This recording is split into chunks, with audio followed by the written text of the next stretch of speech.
वो सुनाएंगे आपको। आप कमेंट बॉक्स में अपना राय ज़रूर दें। तो सुनिए ये कहानी कांति।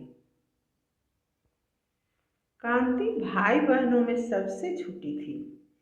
माँ होम्योपैथिक डॉक्टर और पिताजी डेंटिस्ट। बड़ा भाई इंजीनियरिंग, एक विदेशी कंपनी में सॉफ्टवेयर इंजीनियर।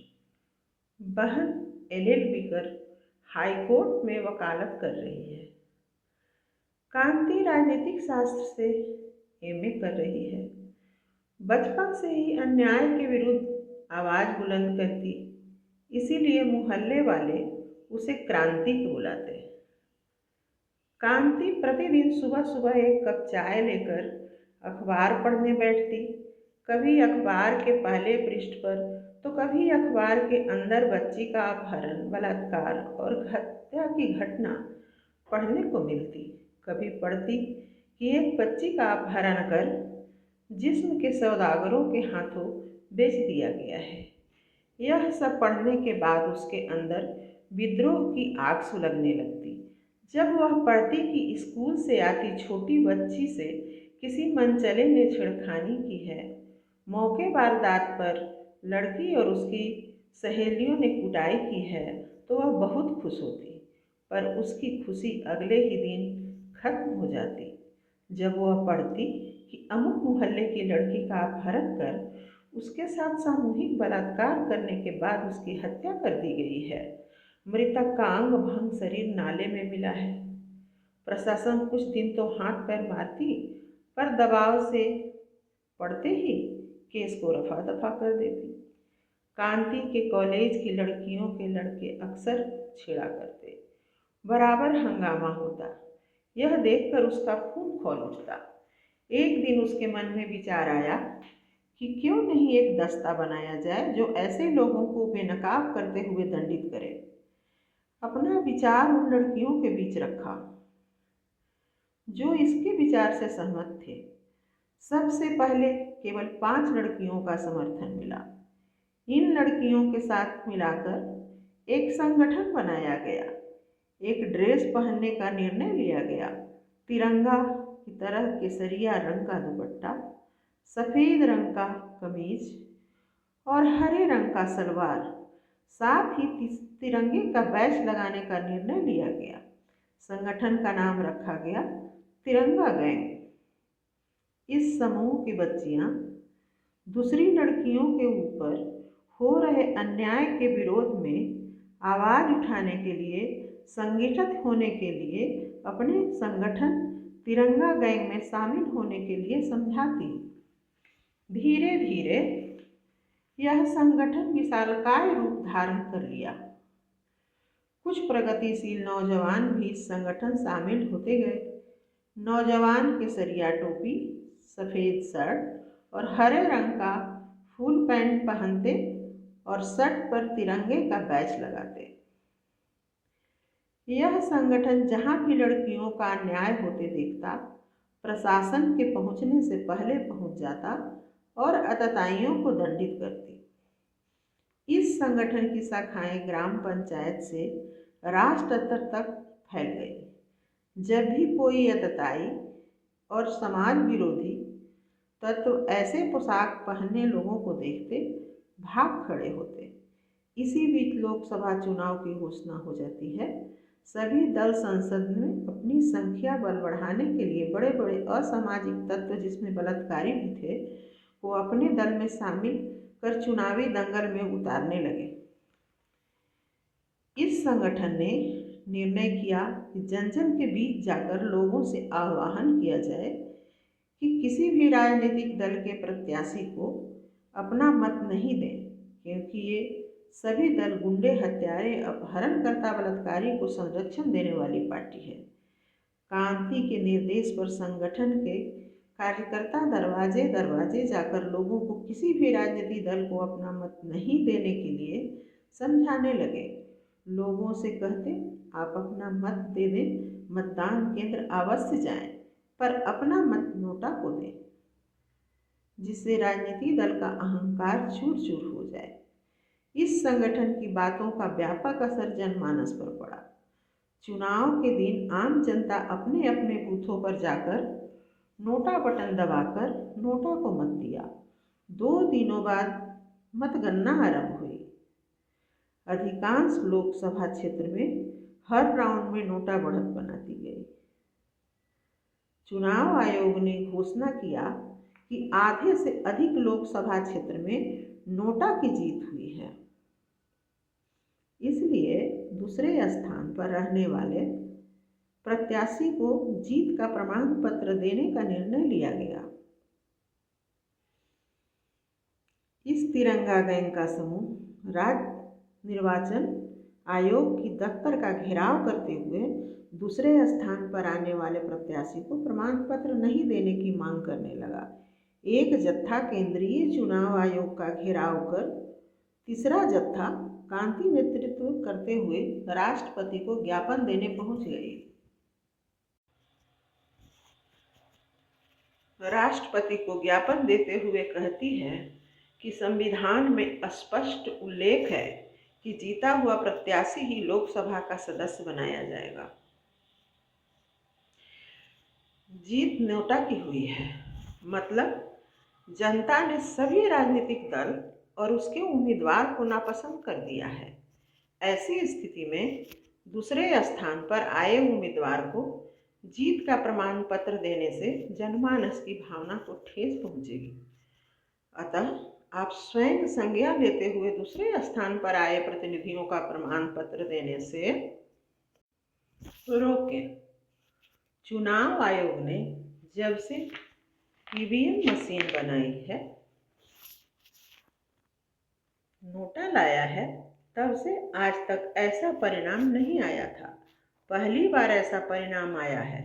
परिणाम स्वरूप राष्ट्रपति ने मामला संवैधानिक पीठ के पास दे दिया। कांति की तरफ से देश के जाने माने वकील ने संवैधानिक पीठ के लिए समक्ष बहस किया। लगभग 1 सप्ताह तक बहस चली।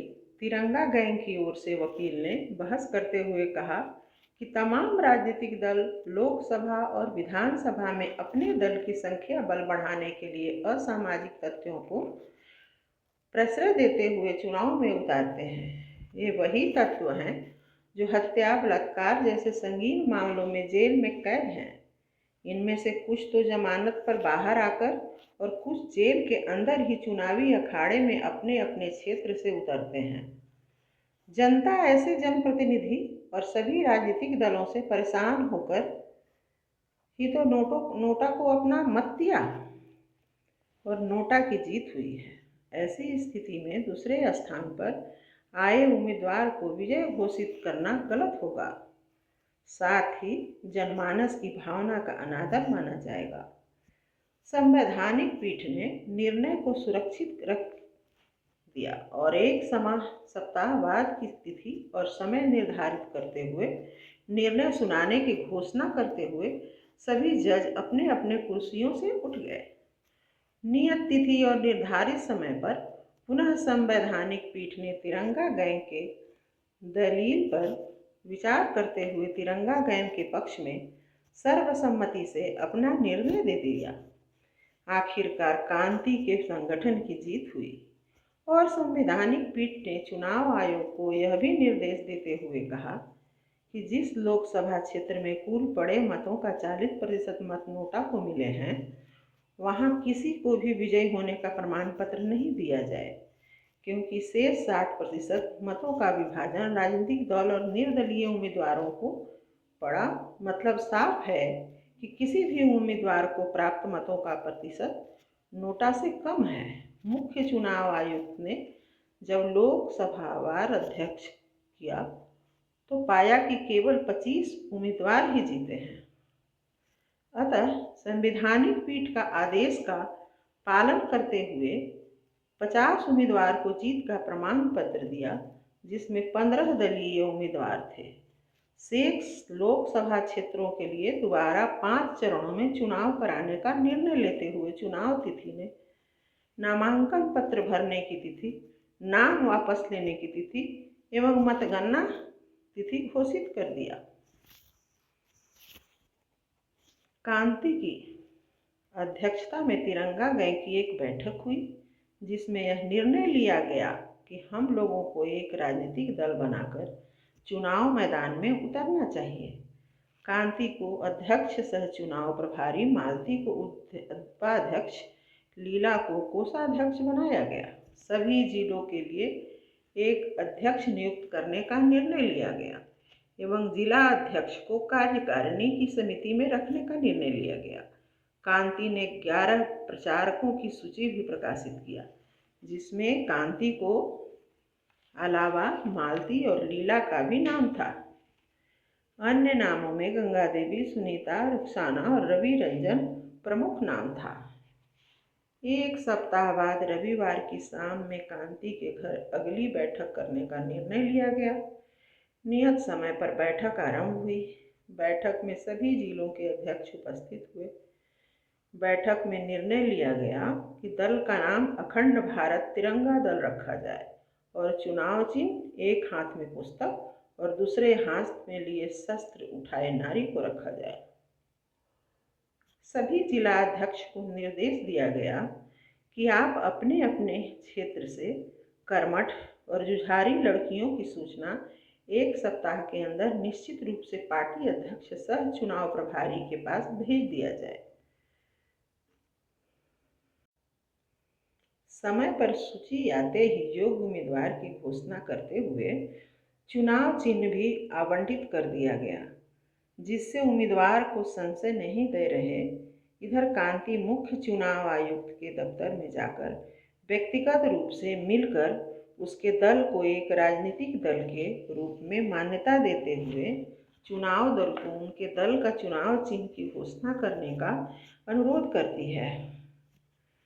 साथ ही चुनाव चिन्ह के संबंध में अपना विचार रखते हुए कहती है कि मेरे दल चाहता है कि बच्चियां शिक्षित हो, साथ ही अपनी रक्षा के लिए वह किसी पर आश्रित न हो एवं जुर्म करने वालों के खिलाफ आवश्यकता पड़ने पर शस्त्र भी उठा ले। वह इतिहास के पन्नों को दिखाते हुए कहती हैं कि माँ सरस्वती ने सारस के रूप में पुस्तक धारण करने के कारण ही पुस्तक धारणी कहलाई। वहीं माँ हाथ में शस्त्र लेकर महिषासुर का वध कर महिषासुर मर्दिनी कहलाई। कैकेयी रानी, लक्ष्मीबाई, पद्मिनी जैसी अनेकों भारत की बेटियों ने न्याय के खिलाफ शस्त्र उठाया है। इसलिए मैंने चुनाव चिन्ह एक हाथ में पुस्तक और दूसरे हाथ में शस्त्र लिए नारी रखना चाहती हूँ। मुख्य चुनाव आयुक्त ने ध्यान से उनकी बातों को सुना और तब इस प्रतीक को चुनाव चिन्ह के रूप में मान्यता देते हुए अखंड भारत तिरंगा दल को राजनीतिक दल के रूप में मान्यता दे दिया। चुनाव आयोग ने नामांकन पत्र भरने की तिथि का घोषणा दिया। सभी लोकसभा क्षेत्र के लिए पहले से ही चयनित अखंड भारत तिरंगा दल के प्रत्याशियों ने नामांकन पत्र अपने अपने लोकसभा के रिटर्निंग ऑफिसर के सामने दाखिल किया। कांति दल की अध्यक्ष के साथ ही चुनाव प्रचार प्रभारी भी थी, अतः वह सभी प्रचारकों को साथ लेकर सघन दौरा करने लगी। जिला अध्यक्ष को निर्देश देती कि उम्मीदवार के साथ मिलकर एक निश्चित तिथि और कार्यक्रम का स्थान का चयन कर सूचित करें, जिससे हम लोग पहुंचकर कार्यक्रम कर सकें। कांति अपने साथियों को साथ लेकर कार्यक्रम स्थल पर पहुंचने लगे। सभा मंच पर उम्मीदवार के साथ खड़ी उम्मीदवार के पक्ष में वोट देने की अपील करती। सभा स्तर पर महिलाओं की भागीदारी अधिक होती, इसलिए कांति का भाषण सुनने के लिए अंत तक बैठी रहती। कांति जब मंच पर भाषण देने के लिए जैसे ही खड़ी होती, महिलाएं करतल ध्वनि से उसका स्वागत करती।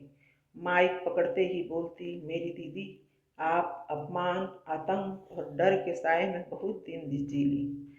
जिन्होंने मेरे समाज को अपमानित किया, जिन्होंने मेरा अपहरण किया, बलात्कार किया, हत्या किया, वही हत्यारा, बलात्कारी और अपहरणकर्ता को ये तमाम राजनीतिक दल ने अपनी पार्टी में सम्मिलित कर सम्मानित कर अपने दल का उम्मीदवार घोषित किया है। आज आधी आबादी हम लोगों की है, फिर भी हम शोषित और अधिकार विहीन हैं।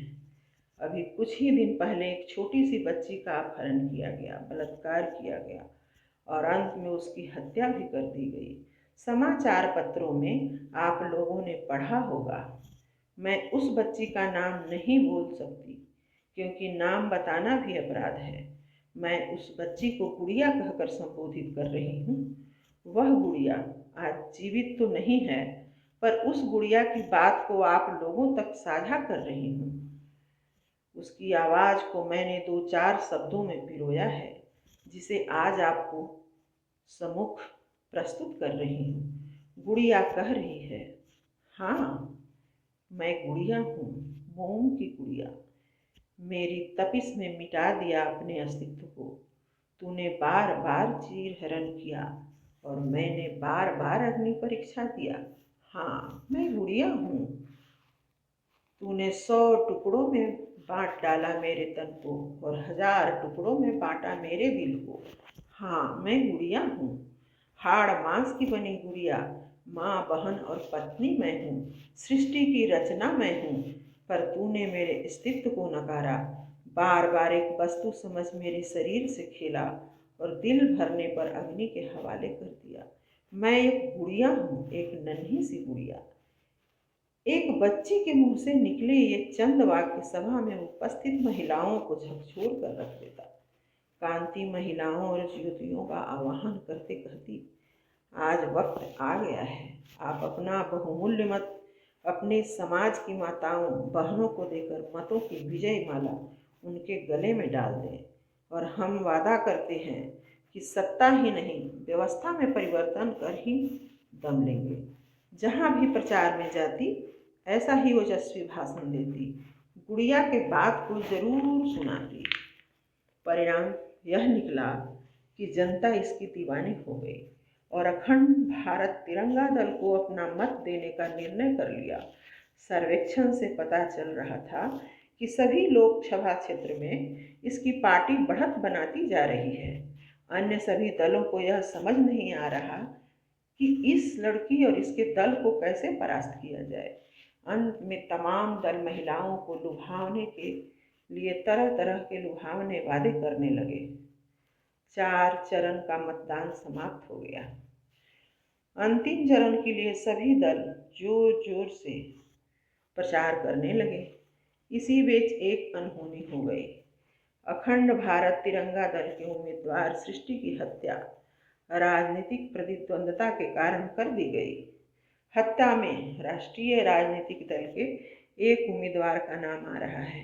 चुनाव आयोग ने वहां का चुनाव स्थगित कर दिया, पर हत्यारे अभी भी खुलेआम घूम रहे हैं।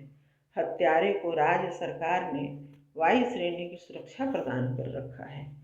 जैसे ही कांति को हत्या की जानकारी मिली, उस निर्वाचन क्षेत्र में पहुंच एक जनसभा आयोजित करती है।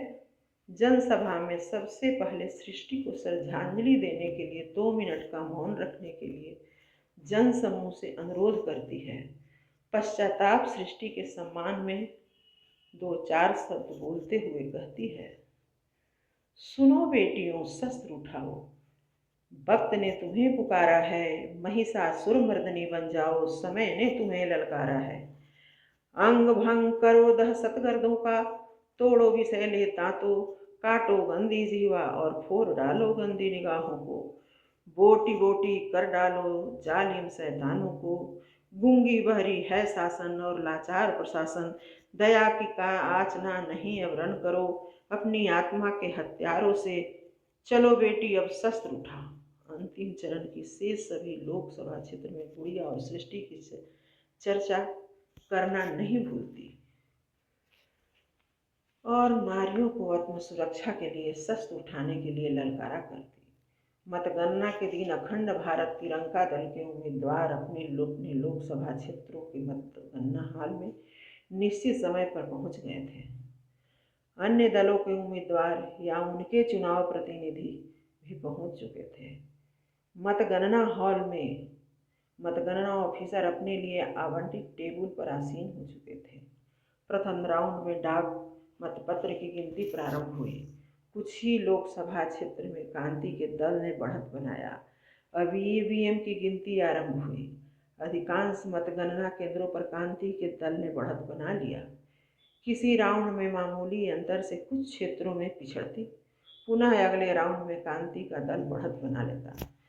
15वें राउंड के समाप्त होने तक अखंड भारत तिरंगा दल के उम्मीदवार अधिकांश लोकसभा क्षेत्र में जीत का अंतर बना लिया। अंतिम राउंड की समाप्ति के बाद अधिकांश उम्मीदवार 4 लाख से अधिक मतों से विजयी घोषित हुए। पहली बार राजनीति के मैदान में उतरी एक नया दल लगभग 3/4 सीटों पर जीत हासिल कर बड़े बड़े राजनीतिक विशेषज्ञों को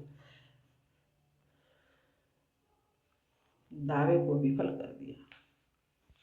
जीत का प्रमाण पत्र लेकर सभी उम्मीदवार कांति के घर पहुंच जाते हैं, क्योंकि कांति का घर ही अखंड भारत तिरंगा दल का कार्यालय था। कांति दिल्ली के एक धर्मशाला में अपने जीते उम्मीदवारों के साथ रहने लगी एवं महामहिम राष्ट्रपति महोदय के पत्र का इंतजार करने लगे, जिससे निमंत्रण पत्र प्राप्त होते ही प्रधानमंत्री पद का शपथ ले केंद्रीय चुनाव आयोग ने नवनिर्वाचित सांसदों की सूची सौंप दी। सूची प्राप्त होते ही महामहिम ने अखंड भारत तिरंगा दल की अध्यक्ष कांति को शपथ लेने के लिए निमंत्रण पत्र भेज दिया। कांति ने राजघाट पर एक सादे समारोह में शपथ लेने की घोषणा करती है। उसने महामहिम से अनुरोध किया कि हम सभी जीते उम्मीदवार जनप्रतिनिधि को सामान्य नागरिक हैं, अतः समारोह में अति विशिष्ट और विशिष्ट मेहमानों को आमंत्रित नहीं करने का कष्ट करें, क्योंकि मेरे दल के तमाम जनप्रतिनिधियों की हार्दिक इच्छा है। महामहिम ने कांति की भावना का सम्मान करते हुए एक सादे समारोह में कांति को पद और गोपनीयता की शपथ दिलाते हैं। शपथ लेते ही अब वह सामान्य सी कांति नहीं, भारत की प्रधानमंत्री कांति हो गई। कांति जैसे ही शपथ लेकर निकलती है, तमाम समाचार पत्रों एवं न्यूज चैनल वाले कांति को शुभकामना देते हुए तमाम प्रश्न पूछते हुए एक कठिन सवाल पूछा, आपकी पहली और आखिरी प्राथमिकता क्या होगी? कांति ने एक कुशल राजनीतिक की तरह बहुत शांत भाव से जवाब देते हुए कहती है, मेरी प्रथम और आखिरी प्राथमिकता होगी व्यवस्था में परिवर्तन करना। वह सभी पत्रकार बंधुओं और टीवी चैनल वालों से अनुरोध करते हुए कहती है, आप केवल सच लिखें, सच दिखाएं, क्योंकि लोकतंत्र में आपकी अहम भूमिका है। आप हमारी कमियों को हमें बताएं, आप हमें सुझाव भी दें। कांति सहित सभी सांसदों को सरकारी आवास आवंटित हो गया।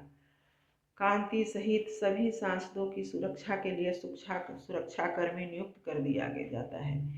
1 सप्ताह बाद अपने सभी सांसदों के साथ सांसद भवन के सभा कक्ष में एक विशेष बैठक की। उसने सभी सांसदों को संबोधित करते हुए कहा कि हम लोग जो भी बिल लोकसभा में पेश करेंगे वो तो आसानी से पास हो जाएगा, पर राज्यसभा में कोई भी बिल पास नहीं हो पाएगा। मेरा विचार है कि विपक्षी दल के बड़े नेताओं को कुछ मंत्रालय सौंप दिया जाए। इससे विपक्षी खेमा राज्यसभा में बिल पारित करने में बाधक नहीं बनेगा। साथ ही एक नई परिपाटी आरंभ कर जनता के बीच एक शुभ संकेत भी जाएगा। सभी सांसदों ने कांति के विचार का समर्थन करते हुए कांति को मंत्री मंडल गठन के लिए सांसदों का चयन करने के लिए अधिकृत कर लिया। विपक्षी खेमे के नेताओं को संदेश भेजा कि सोमवार को संसद भवन के सभा कक्ष में आप लोगों के साथ एक बैठक करना चाहती हूँ। कृपा कर सभा कक्ष में पूर्वाह 11 बजे उपस्थित होकर हमें अनुग्रहित करें। यह पत्र मीडिया वालों को भी भेजकर मीडिया वालों को भी समाचार संकलन के लिए मृदुल भाषा में भेजा गया। यह पत्र उसकी कुशल रणनीति का मील का पत्थर बन गया। बैठक आरंभ होते ही सबसे पहले विपक्षी दल के नेताओं ने कहा, चुनावी मैदान में मेरे द्वारा कही गई कुछ बातों से यदि कष्ट हुआ है तो कृपा कर क्षमा करें और सरकार चलाने में पूरा सहयोग करें। सभी एक स्वर में कहा कि चुनावी रण क्षेत्र में यह सब होता है। हम लोग बुरा नहीं माने थे और सरकार चलाने में पूरा सहयोग रहेगा। सच्चाई तो यह था कि यह उसकी कूटनीति का एक अंग था जिसमें वह विजयी हो गई। इसके बाद प्रस्ताव रखते हुए कहती है कि कुछ मंत्रालय का कार्यभार आप लोगों को सौंपना चाहती हूँ।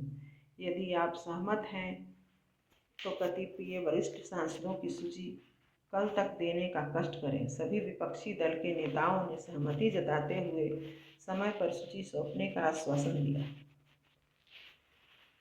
मीडिया वाले समाचार पत्रों के संवाददाता ने अपने अपने टीवी चैनलों पर दिन भर दिखाया। अगले दिन सभी समाचार पत्रों में मुख्य पृष्ठ पर बड़े बड़े अक्षरों में छापा।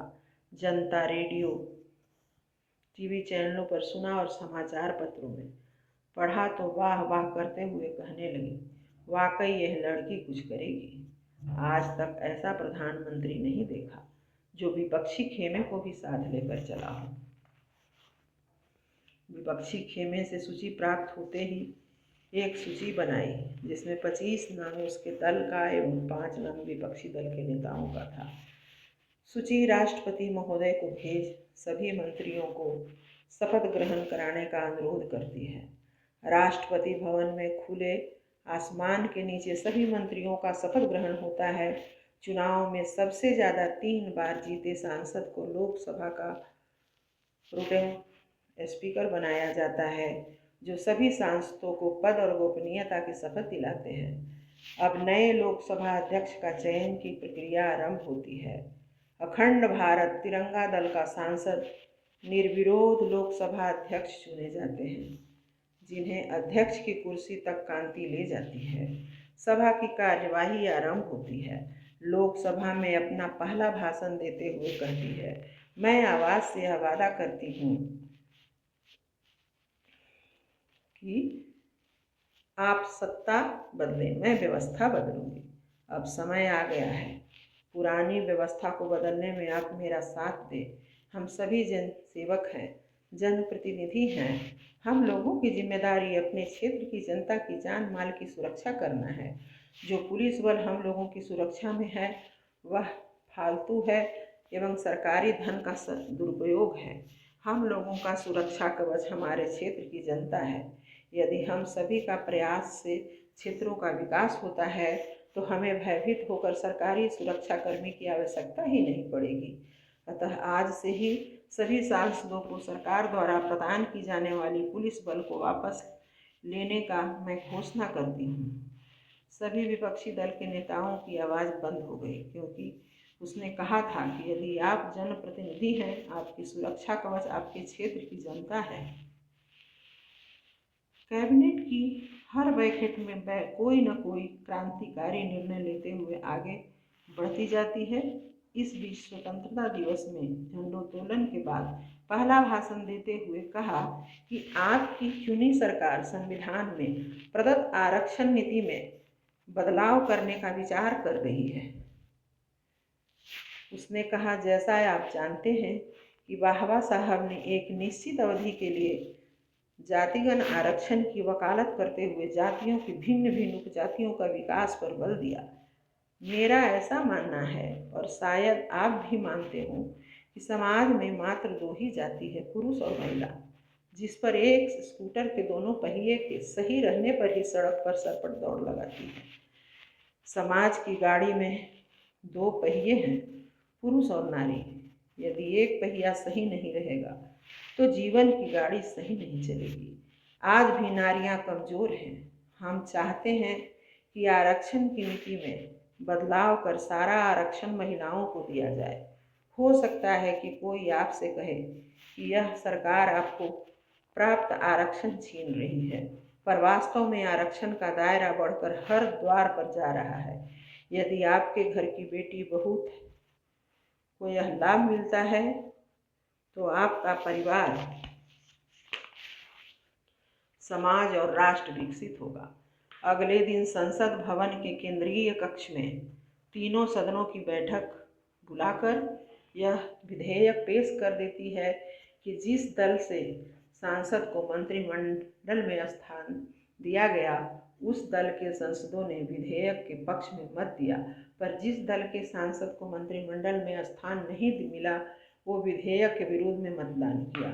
इस पर विपक्षी एकता को भी तोड़ते हुए विधेयक को पारित करने में सफल हो जाती है। धीरे धीरे अनेकों क्रांतिकारी बिल को संसद से पारित कराने में सफल हो जाती है। वह नारी सशक्तिकरण विधेयक जनप्रतिनिधियों को आवास के अतिरिक्त मिलने वाले अन्य सभी सुविधाओं को वापस लेने का विधेयक पास कराने में सफल हो जाती है। वह संसद में एक क्रांतिकारी विधेयक लाने का विचार करते हुए मीडिया वालों को साक्षात्कार देते हुए कहती है, मेरी सरकार सभी प्राइवेट स्कूलों को सरकारीकरण करने का विधेयक लाने जा रही है, जहां समाज के सभी तबकों के बच्चे मुफ्त में अध्ययन करेंगे।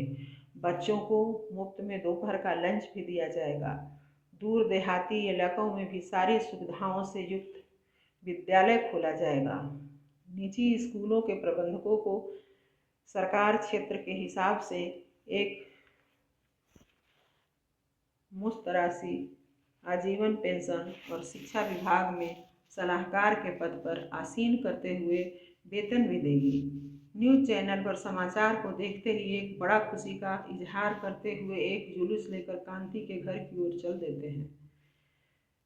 दिल्ली का हर वो मार्ग जो प्रधानमंत्री आवास की ओर जाता था जन सैलाब से बढ़ चुका था।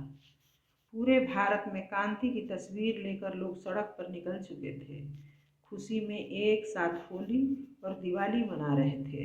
अगली मंत्री बैठक की यह प्रस्ताव पास हो जाता है। पश्चात संसद में पेश किया जाता है। विपक्षी खेमे को तो वह पहले ही तोड़ दी थी। फलतः दोनों सदनों में विधेयक पास हो जाता है। विधेयक पर राष्ट्रपति महोदय का हस्ताक्षर होते ही कानून बन जाता है। इस तरह 4.5 वर्ष बीत जाते हैं। अचानक वह संन्यास की घोषणा करते हुए कहती है कि मैं एक राजनीतिक व्यक्ति नहीं हूँ। मेरा उद्देश्य सत्ता में बने रहना नहीं बल्कि व्यवस्था में परिवर्तन करना था। मैं इसमें अंश मात्र भी यदि सफल हो गई तो भारतीय जनमानस के सहयोग से ही सफल हो पाया है। वह सभी राजनीतिक दलों के अनुरोध करते हुए कहती है, आप सर्वप्रथम जनप्रतिनिधि हैं, पश्चात राजनेता, अतः आप जनहित में काम करें।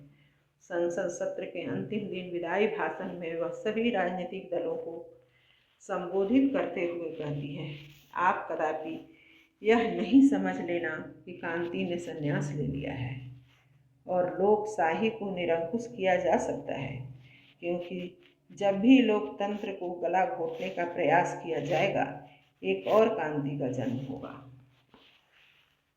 राजनीति से संन्यास लेने के बाद वह आध्यात्मिक बन जाती है। उसने धर्म को एक नए स्वरूप में लोगों को बताना आरंभ कर देती है। वह रामकृष्ण की उन नीतियों को संपूर्ण व्याख्या करते हुए जनता के बीच प्रवचन देते हुए कहती है कि आज के महात्मा कहते हैं कि राजनीति और धर्म दो अलग अलग मार्ग हैं। यह सत्य नहीं है। सत्य तो यह है, राजनीति का उदय धर्म से ही हुआ है। इसी कारण तो विपक्ष सत्ता पक्ष को बार बार कहते हैं कि आप राजनीतिक धर्म का सही ढंग से पालन करें। वह कहती है कि संत महात्मा बार बार कहते हैं कि जीव हत्या पाप है। यह सत्य है पर पूर्ण सत्य नहीं है।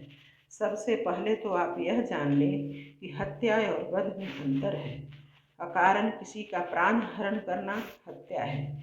इसके विपरीत दंड स्वरूप प्राण हरण करना वध है। सत्य तो यह है कि अबला और कमजोर की रक्षा करने में यदि किसी का वध भी हो तो वह हत्या पुण्य है। भगवान श्री राम ने नारी सीता की रक्षा के लिए रावण और उसकी सेना का वध किया। सुग्रीव की रक्षा के लिए तो प्रभु राम ने बाली का वध किया था। महाभारत में भगवान श्री कृष्ण ने पांडवों का साथ दिया था। और श्री कृष्ण के कहने पर ही अर्जुन के अपनों के विरुद्ध शस्त्र उठाया और अपने का ही वध कुरुक्षेत्र के रणभूमि में किया था। धर्म की नई परिभाषा के कारण युवा वर्ग के बीच उसकी पूछ बढ़ने लगी, क्योंकि उन्हें उनके प्रश्नों का सही और सटीक जवाब मिल जाता था। आज कांति अपने ओजस्वी वाणी के कारण एक प्रमुख प्रवचनकर्ता बन गई, पर वह कभी अपनों को प्रवचनकर्ता कहलाना नहीं चाहती। वह जहाँ भी प्रवचन करने जाती, सबसे पहले वह सभा को संबोधित करते हुए कहती, मैं कोई धार्मिक प्रवचनकर्ता नहीं हूँ, मैं तो आप लोगों की बेटी और बहन हूँ। आज हर एक जवान पर केवल एक ही नाम है, सामाजिक कार्यकर्ता, एक कुशल राजनेता, समाज सुधारक, कांति, कांति और कांति। जय श्री राम।